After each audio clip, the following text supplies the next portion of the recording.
राज्यसभा सांसद दीपेंद्र हुड्डा ने आज गन्नौर हलके के गांव पुरखास में आयोजित किसान महापंचायत को संबोधित करते हुए कहा कि हरियाणा की गठबंधन सरकार ने प्रदेश को देश भर में बेरोजगारी में नंबर 1 बनाया, अपराध में नंबर 1 बनाया, सबसे ज्यादा निवेश वाले हरियाणा की अर्थव्यवस्था चौपट कर दी। अब किसान विरोध में हरियाणा को नंबर 1 बना दिया है। उन्होंने कृषि कानूनों के खिलाफ लड़ाई में सभी का आह्वान करते हुए कहा कि इस सरकार के कारनामों से हमें मिलकर एकजुटता से लड़ाई लड़नी होगी। किसान मजदूर की आवाज में इतनी ताकत होनी चाहिए कि उनकी एक आवाज पर देश की संसद हिल जाए।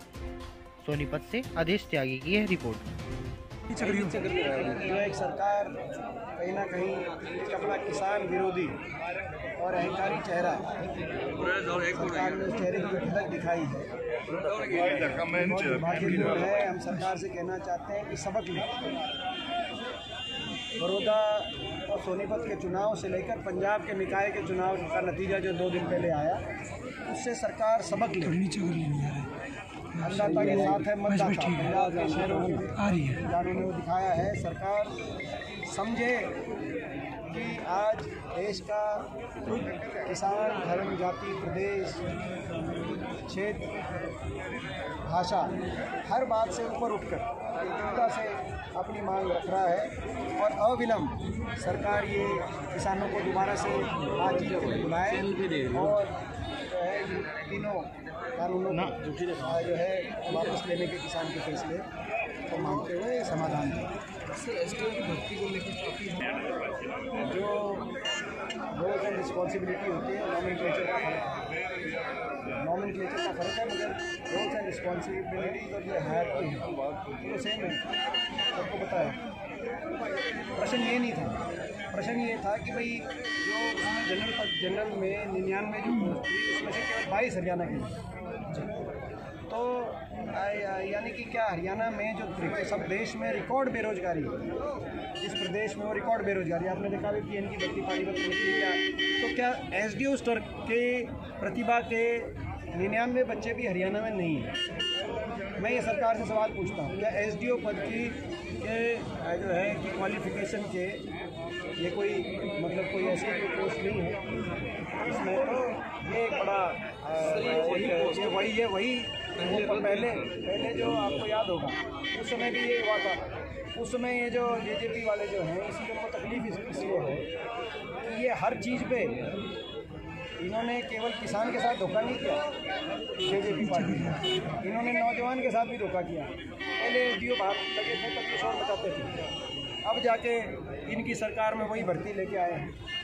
इसी तरीके से इन्होंने पूरे हरियाणा के साथ धोखा दिया, जनादेश अपने वोटर के साथ भी दिया, मतदाता के साथ भी दिया, क्योंकि मतदाता ने इनको वोट BJP की सरकार को रोकने के लिए दी थी, उन्होंने जाके बनाने का काम किया। तो ये हर चीज़ के साथ जो है ये मैं समझता हूँ विश्वासघात करना इस पार्टी का जो है वो बन गया है कि एक ही मात्र उद्देश्य हर किसी के साथ विश्वासघात करना। बढ़ती महंगाई को पेट्रोल डीजल के दाम प्रतिदिन बढ़ रहे हैं MP साहब। बढ़ती महंगाई एक तरफ आर्थिक मंदी की वजह की चपेट में आज हर कोई है, दूसरी तरफ डीजल पेट्रोल के दाम, रसोई गैस के दाम 70 साल के इतिहास में आज तक इतने महंगे नहीं हुए जो मैंने संसद में बात रखी। 70 साल के इतिहास में इतने महंगे ना दाम हुए डीजल पेट्रोल रसोई गैस के, ना डीजल पेट्रोल रसोई गैस पे इतना टैक्स वसूला गया 70 साल में जितना इस सरकार में वसूला जा रहा है।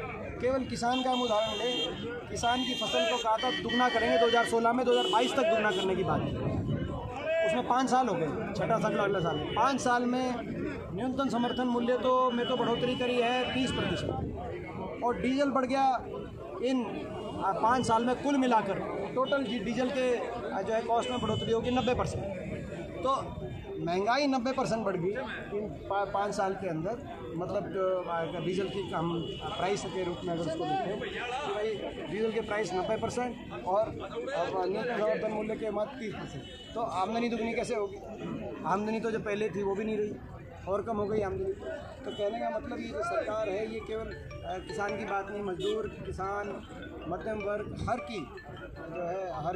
के बजट को बिगाड़ने का इन्होंने काम किया। रिकॉर्ड बेरोजगारी की चपेट में पहले ही हमारा प्रदेश है, हमारा आर्थिक मंदी की चपेट में हमारा प्रदेश है। ऐसे में महंगाई का जो कहर है ये कहर जो है बड़ा दुर्भाग्य। सिकंदर जी, जिस प्रकार से हर प्रकार से किसान आंदोलन के साथ है और इस आंदोलन का नेतृत्व तो किसान संगठन कर रहे हैं। जो भी किसान संगठनों से जो भी जिस भी प्रारूप से जो भी बात आई हमने उसका सम्मान किया। जब किसान संगठन ने कहा कि भाई आप इन मंचों पे सिंगू बॉर्डर है, टिकरी बॉर्डर पे राजनीतिक व्यक्ति ना आए, हमने उसका सम्मान किया, हमने पूर्ण समर्थन दिया। मैं आपने स्वयं देखा था कितनी बार वहाँ पे गया मगर मंच पे नहीं गया। इसी प्रकार से जब ये बात आई कि गाजीपुर की जब पूरी का प्रकरण हुआ था अगले दिन कि जाके यहाँ पहुँचे वहाँ सपोर्ट करें, तो देश की संसद में सबसे पहले मैं ही गाजीपुर बॉर्डर गया, इकलौता सांसद मैं उस दिन गाजीपुर बॉर्डर गया जब उन्होंने बुलाया। तो जब किसान संगठन जो भी इसकी रूपरेखा जो है कोई हम इसका नेतृत्व नहीं कर रहे, इस आंदोलन का नेतृत्व किसान संगठन कर रहे हैं, इसमें शामिल किसान है, हमारा पूरा समर्थन इस किसान आंदोलन के साथ है। तो जो भी कोई बात आएगी हम उसी कहते हैं उसी रास्ते पे जो भी किसान संगठन भाजपा के नेता बैठे थे वहाँ वो किसी पार्टी से होंगे, कोई जो बीजेपी के सांसद होंगे। तो ये तो जो है कहते हैं जब कोई भी कानून है वो देश की संसदों में पास होता है या विधानसभाओं में पास होता है, वहाँ पे जो है राजनीतिक पार्टी के जुड़े हुए सांसद होते हैं जो स्टैंड लेते हैं। तो बीजेपी ने जब किसान के विरोध में स्टैंड लिया सारे सांसदों ने, तो क्या कोई किसान के पक्ष में स्टैंड नहीं ले सकता? तो पहले तो उन्होंने राजनीति करी, पहले तो उन्होंने कानून पास किया, तो इसमें राजनीतिक विषय नहीं है ये। जैसे मैंने कहा इसीलिए कि आंदोलन भी राजनीतिक नहीं है। अगर ये आंदोलन राजनीतिक होता तो इतना ये सफल आंदोलन रहा है जो विश्व में मैं समझता हूँ ऐसा आंदोलन का एक मिसाल दी जाएगी, हमारे देश में मिसाल दी जाएगी। उसका जो कारण है सफलता के इस आंदोलन के 3 प्रमुख कारण मैं मानता हूँ। पूर्णतः शांतिपूर्ण होना, दूसरा अनुशासित होना और तीसरा गैर राजनीतिक होना। तो ये आंदोलन गैर राजनीतिक है, मगर किसी भी राजनीतिक दल को किसी भी मुद्दे पे ये अधिकार है कि वो समर्थन करे कि ना करे। भाजपा इसके विरोध में हो सकती है तो दूसरा कोई दल उसके खिलाफ जो है किसान के समर्थन में भी हो सकता है। ताज़ा अपडेट्स व बड़ी खबरों के लिए सब्सक्राइब करें आज प्रकाश टीवी और बेल आइकन दबाना।